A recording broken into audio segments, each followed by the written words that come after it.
blossoms shake, sudden water down my sleeve. Sudden water cool and clean as snow.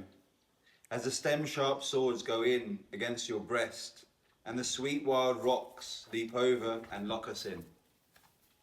That's I Taste the Ashes of Your Death by Charles Bukowski. Long walks at night. That's what's good for the soul. Peeking into windows, watching tired housewives trying to fight off their beer-maddened husbands. And the moon and the stars in the world by Charles Bukowski. She lays like a lump. I can feel the great empty mountain of her head. But she's alive. She yawns and scratches her nose and pulls up the cover. Soon I will kiss her goodnight, and we will sleep. And far away in Scotland and under the ground, the gophers run. I hear engines in the night, and through the sky a white hand whirls. Good night, dear. Good night. That's Mine by Charles Bukowski. Mongolian coast shining in light. I listen to the pulse of the sun. The tiger is the same to all of us and high. Oh, so high on the branch. Our oriole sings. That's Mongolian coast shining in light by Charles Bukowski. Things are good, as I am not dead yet, and the rats move in the beer cans. The paper sacks shuffle like small dogs, and her photographs are stuck onto a painting by a dead German, and she too is dead, and it took 14 years to know her, and if they give me another 14, I will know her yet. Her photo stuck over the glass, neither move nor speak, but I even have her voice on tape, and she speaks some evenings, her again, so real she laughs, says the 1,000 things, the one thing I always ignored. This will never leave me. That I had love, and love died. A photo and a piece of tape is not much. I have learned late. But give me 14 days or 14 years, I will kill any man who would touch or take whatever's left.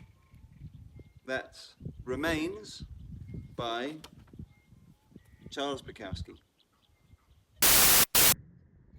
I saw them sitting in the lamplight, and I went in, and he talked, waving his hands. Jesus' face was red, and he talked, he wanted to be right. He waved his hands, but when I left, he just sat there, and she sat there, in the chair across from him. And I got into my car, and I backed out the drive and left them there to do whatever they wanted to do. That's Three Lovers by Charles Bukowski. The critics now have me drinking champagne and driving a BMW. And also married to a socialite from Philadelphia's main line, which of course is going to prevent me from writing my lefty rugby stuff. They might be right, I could forget them. Be more like them, and that's close to death as you can get. We'll see, but don't bury me yet. Don't worry if I drink a Sean Penn. Just measure the poems as they come off the keyboard. Listen only to them. After this long fight, I have no intention of quitting, short or late or satisfied. That's finished.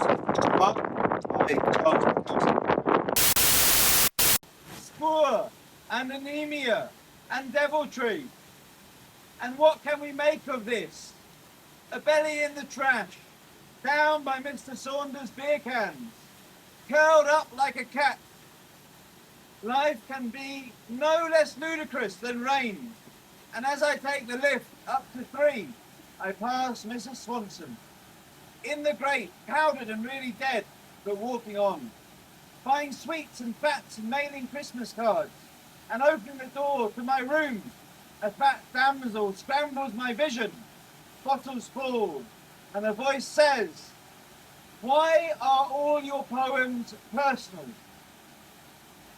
That's Waste Basket by Charles Bukowski. To give life, you must take life. And as our grief falls flat and hollow upon the billion-blooded sea, I pass upon serious inward-breaking shoals rimmed with white-legged, white-bellied, rotting creatures, lengthily dead and rioting against the surrounding scenes. Dear child, I only did to you what the sparrow did to you. I am old when it is fashionable to be young. I cry when it is fashionable to laugh. I hated you when it would have taken less courage to love. That's As the Sparrow by Charles Bukowski. To die with your boots on while writing poetry is not as glorious as riding a horse down Broadway with a stick of dynamite in your teeth. But neither is adding the sum total of all planets named or visible to man, and the horse was grey, the man's name was Sanchez or Krasinski, it was 79 degrees, and the children kept yelling, "Hog! Hog! We are tired! Blow us to hell!" The way it will happen inside a can of peaches by Charles Bukowski. The swans drown in village water. Take down the signs, test the poisons, barricade the cow from the bull, the pony from the sun. Take the lavender kisses from my night, put the symphonies out on the streets like beggars. Get the nails ready. Flog the backs of the saints. Stun the frogs and mice for the cat. Burn the enthralling paintings.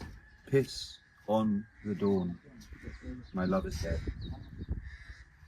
That's Noted by Charles Bukowski. The service was bad, and the bellboy kept bringing in towels at the wrong moment. Drunk, I finally dropped him along the side of the head. He was a little man and he fell like an October leaf. Quite done, and when the fuzz came up, I had the sofa in front of the door, playing off the second movement of Brahms' First Symphony, and had my hand halfway up the arse of a broad old enough to be my grandmother. And they broke the goddamn door, pushed the sofa aside. I slapped the screaming chippy and turned and asked, "What seems to be the trouble, gentlemen?" And some young kid who had never shaved brought his stick down against my head. And in the morning I was at the prison ward, chained to my bed, and it was hot, and the sweat coming down through the white censer sheets.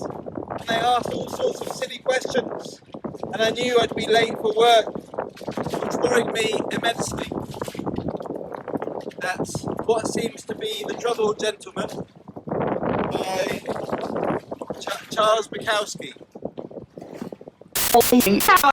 I keep remembering the horses under the moon. I keep remembering feeding the horses sugar. White oblongs of sugar, more like ice. And they had heads like eagles, bold heads that could bite and did not. The horses were more real than my father, more real than God. And they could have stepped on my feet, but they didn't. They could have done all kinds of horrors, but they didn't. I was almost 5, but I have not forgotten yet. Oh my God, they were strong and good. Those red tongues slobbering out of their souls. That's Ice for Eagles by Charles Bukowski. And the windows opened that night. A ceiling dripped the sweat of a tin god. And I sat eating a watermelon, all false red. Water like slow running of rusty tears. And I spit out seeds and swallowed seeds. And I kept thinking, I am a fool! I am a fool! To eat this watermelon, but I kept eating anyhow. That's Watermelon by Charles Bukowski.